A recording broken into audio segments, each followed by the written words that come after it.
بسم اللہ الرحمن الرحیم۔ السلام علیکم۔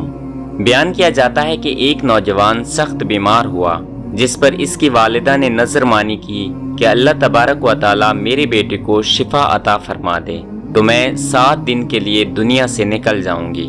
چنانچہ اللہ تبارک و تعالی نے مریض کو شفا عطا فرما دی، مگر وہ عورت اپنی نظر پوری نہ کر سکی۔ اس کے بعد اس عورت نے خواب میں دیکھا کہ کوئی اسے فرما رہا ہے، اے خدا کی بندی، تو اپنی نظر پوری کر تاکہ خدا کی باز پرس سے محفوظ رہ سکے۔ صبح ہوئی تو اس عورت نے اپنے لڑکے کو بلا کر تمام واقعہ بیان کیا اور اسے کہا کہ قبرستان میں میرے لیے قبر کھود کر مجھے اس کے اندر دفن کر دیں۔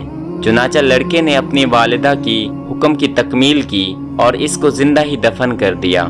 اس عورت نے قبر میں دعا کی کہ اے میرے پروردگار، میں نے اپنی وسعت کے مطابق اپنی نظر پوری کر دی ہے، اب تو مجھے قبر کی آفتوں سے محفوظ رکھ۔ اتنے میں کیا دیکھتی ہے کہ اس کے سر کی جانب ایک روشن دان ہے۔ عورت نے اس روشن دان میں جھانکا تو ایک باغ نظر آیا جس میں 2 عورتیں موجود تھیں، جنہوں نے اس عورت کو آواز دی کہ بی بی ہمارے پاس چلی آ۔ خدا کی قدرت سے وہ روشن دان کشادہ ہو گیا اور جس سے نکل کر وہ عورت باغیچے میں ان دونوں عورتوں کے پاس جا پہنچی، اور وہاں پہنچ کر اس نے دیکھا کہ باغ میں ایک پاکیزہ غوث ہے جس پر وہ دونوں عورتیں بیٹھی ہیں۔ اس عورت نے ان دونوں کے پاس پہنچ کر ان دونوں کو سلام کیا، لیکن ان میں سے کسی نے اس کے سلام کا جواب نہیں دیا۔ اس عورت نے ان سے پوچھا کہ تم تو ابھی بات چیت کر رہی تھی، آخر میرے سلام کا جواب کیوں نہیں دیا؟ اس کو ان دونوں عورتوں نے جواب دیا کہ سلام تو اطاعت و بندگی ہے اور ہم یہاں اس سے روک دیے گئے ہیں۔ اتنے میں یہ عورت کیا دیکھتی ہے کہ ان دونوں عورتوں میں سے ایک کے سر پر ایک پرندہ اپنے بازوؤں سے ہوا کر رہا ہے اور دوسری عورت کے سر پر ایک پرندہ اپنی چونچ مار رہا ہے۔ یہ دیکھ کر اس عورت نے پہلی عورت سے دریافت کیا، تمہاری اس فضیلت کا سبب کیا ہے؟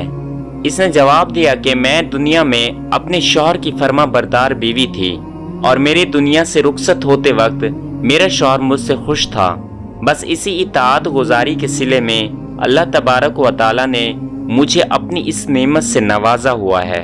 پھر اس نے دوسری عورت سے معلوم کیا کہ بی بی آخر تمہاری اس غفلت کا سبب کیا ہے؟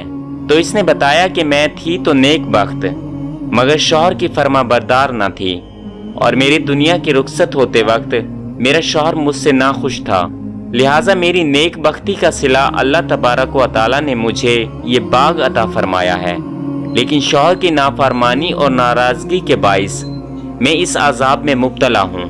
لہٰذا میں تم سے درخواست کرتی ہوں کہ جب تم دنیا میں واپس جاؤ تو میرے شوہر سے میرے لیے سفارش کرنا، ممکن ہے وہ مجھے معاف کر دیں اور راضی ہو جائے۔ چنانچہ جب اس مدفونہ عورت پر 7 دن گزر چکے تو ان دونوں عورتوں نے اس کو بتایا کہ دیکھو اب تم اپنی قبر میں واپس چلی جاؤ، تمہارا لڑکا آیا ہوا ہے۔ اس بات کو سن کر اس عورت نے اپنی قبر میں آ کر دیکھا تو معلوم ہوا کہ اس کا لڑکا قبر کھود رہا ہے۔ پھر جب وہ لڑکا اپنی والدہ کو لے کر گھر پہنچا تو خبر مشہور ہو گئی کہ فلاں عورت اپنی نظر پوری کر کے قبر سے نکل کر آئی ہے۔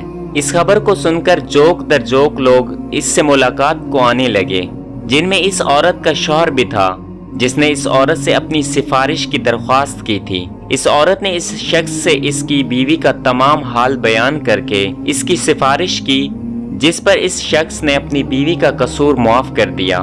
تو اس عورت نے خواب میں دیکھا کہ اس کی بیوی اس سے کہہ رہی ہے کہ بی بی تیری وجہ سے اللہ نے مجھے عذاب سے نجات دے دی ہے، تیرے بھی اللہ گناہ معاف کرے اور تجھے بھی اس سے بہتر جزا عطا فرمائے۔ دیکھیں شوہر کی فرما برداری کا کتنا بڑا صلہ ہے۔